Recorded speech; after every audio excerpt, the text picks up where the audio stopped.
We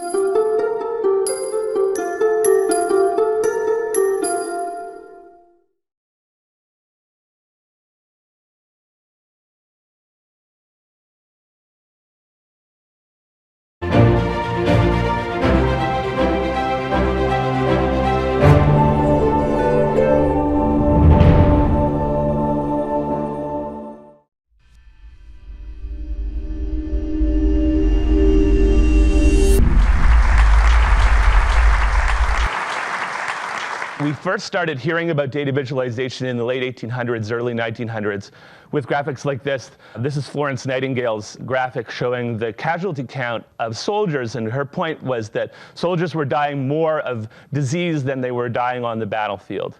At the same time, John Snow produced this famous graphic, which plotted the incidence of cholera in a certain area of London.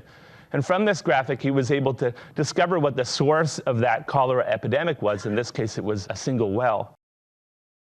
So I'd suggest there are two reasons why we visualize data: to reduce things, to make them simpler, and to reveal things, to show us things that we have never seen before. In 2009, Thorpe created this infographic, which he calls Just Landed. First, he gathered data on Twitter. He looked for tweets like, "I've just landed in Hawaii," or "I've just landed in New York." Then he looked for information on users' profiles to find out where they were from. The final result was a visual representation of world travel, just by listening to people on Twitter. Infographics help us see the world in a different way. They can also help us understand complex information. This is a scientific report published by the Kepler project team in 2011, describing the search for exoplanets, planets outside of our solar system. The paper contains a lot of detailed information and charts, but Thorpe wondered, is there a more interesting way to present this information? So I thought, how could I understand this system a little bit better? So I sat down for about a day, and I created a visualization of that data. Thorpe placed all of the exoplanets that had been discovered by Kepler as if they were circling a single star. He also represented each exoplanet using color and size.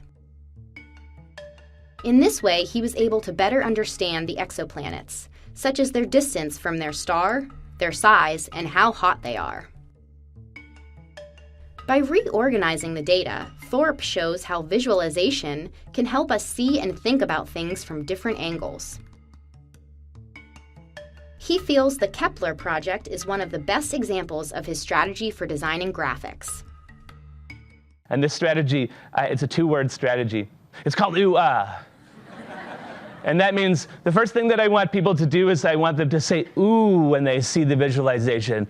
But that ooh is useless unless there's an ah. I want that learned moment that comes from really being able to discover something that you didn't understand before. According to Thorpe, if there's too much ooh, then the infographic may look impressive, but may not actually have enough information. On the other hand, an infographic with too much ah may be overly detailed and not very engaging. So the next time you look at an infographic, consider this: is there a good balance of ooh and ah?